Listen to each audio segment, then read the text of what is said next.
Bonjour, donc vous êtes à la tête d'une division de Danisco qui a un rayonnement mondial. Quels sont, selon vous, les atouts de vos établissements européens au sein de ce groupe? Je crois qu'il y a beaucoup de réponses à cette question. Le premier élément, c'est sans doute la qualité, les compétences qui ont été élaborées dans nos centres de recherche européens, qui sont basées sur le fait que les universités européennes sont de très bon niveau, notamment dans les domaines qui nous intéressent, c'est-à-dire la microbiologie, les techniques de fermentation, les biotechnologies en général. Et le fait d'avoir accès à ces universités, avec leur pôle de compétences, avec leurs chercheurs, avec la capacité donc de recruter, soit pour des projets communs, soit pour embaucher dans nos centres des personnels de très haut niveau, c'est certainement un élément fondamental pour le fait que nos centres de recherche soient implantés en Europe et soient, je dirais, générateurs de croissance pour le groupe en Europe. Est-ce que ce que vous annoncez pour l'Europe est valable pour la France ou est-ce qu'il y a des spécificités que vous recherchez en France ou qui vous intéressent? Pour moi, la France se situe vraiment dans le dispositif européen. Il est clair que par notre historique et notre implantation, on a des partenaires privilégiés en France, mais on en a également au Danemark, on en a également en Allemagne. Donc la France a un véritable savoir-faire dans toute la biologie, les biotechnologies appliquées à l'alimentaire, donc ça nous intéresse énormément. Mais je crois qu'il ne faut pas se leurrer, la France n'a pas du tout le monopole de ce savoir-faire. Vous avez annoncé la création d'un centre européen de recherche basé ici à Dangers-Saint-Romain, au nord de la Vienne. Euh, Quels ont été les paramètres clés pour justifier l'installation de ce centre européen ici? Ben, c'est une décision qui a été prise, je dirais, après mûre réflexion et évaluation des différents critères de ce qui est considéré comme un investissement, investissement en matière grise tout autant qu'en équipement. D'abord, nous avions déjà une implantation sur le site de Dangers-Saint-Romain, implantation qui nous donne toute satisfaction en termes de travaux de recherche en particulier.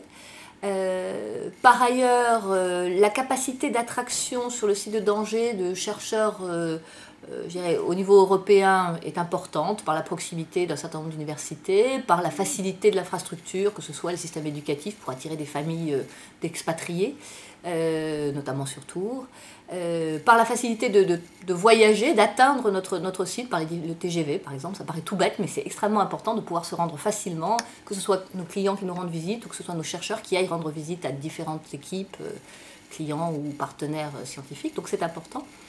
Et puis le fait que nous avons rencontré je dirais traditionnellement depuis longtemps, le soutien de la communauté nationale, régionale, qui ont répondu présent au moment où on a dit bah, écoutez, vous êtes en concurrence avec un autre site.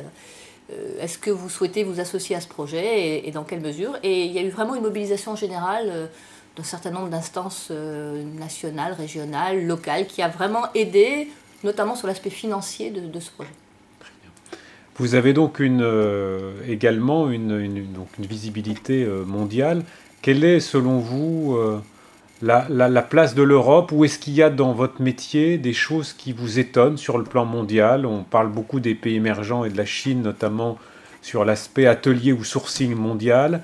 Est-ce que, à cette échelle mondiale, vous, il y a des faits qui vous étonnent ou des tendances que vous voyez arriver? Je pense que l'Europe a de très solides atouts dans les métiers de la biotechnologie, par son historique, par le fait aussi que les universités, à nouveau, ont des chercheurs de très haut niveau qui continuent à produire des résultats au jour le jour, hein, qui nous intéressent. Je crois également que là, il faut réaliser qu'on fait partie d'un dispositif mondial, qu'il y a des universités également en Chine, à Singapour, en Europe de l'Est, au Brésil et aux États-Unis, bien sûr, des gens qui travaillent bien. D'ailleurs, ces équipes sont généralement en relation les unes avec les autres. Les chercheurs sont des gens qui communiquent beaucoup, qui fonctionnent en réseau. Donc les équipes travaillent souvent dans le cadre de projets européens, ou dans le cadre de projets mondiaux, en transverse.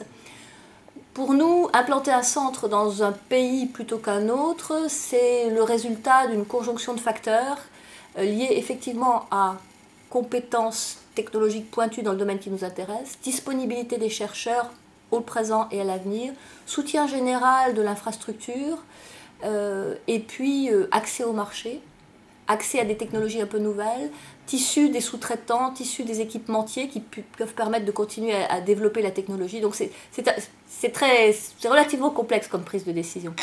Ce qui est sûr, c'est que les pays dits émergents sont de plus en plus développés. Qu'on voit dans les techniques qui nous intéressent, les techniques de fermentation, il y a eu de la bière chez les Égyptiens depuis l'Antiquité, il y a des techniques de fermentation du chou en Corée depuis l'Antiquité, et bien sûr on fait des enzymes aux États-Unis comme on en fait en Finlande ou en France. Donc il n'y a pas de monopole sur le savoir-faire, ce qu'il y a c'est effectivement des équipes de recherche qui continuent à travailler, seules ou en réseau, et de plus en plus en réseau. Et la disponibilité de ces équipes et leur volonté de travailler avec des industries comme la nôtre est certainement fondamentale pour décider d'une implantation ou d'une autre. Merci beaucoup pour votre contribution. Je vous en prie. Au revoir. Au revoir.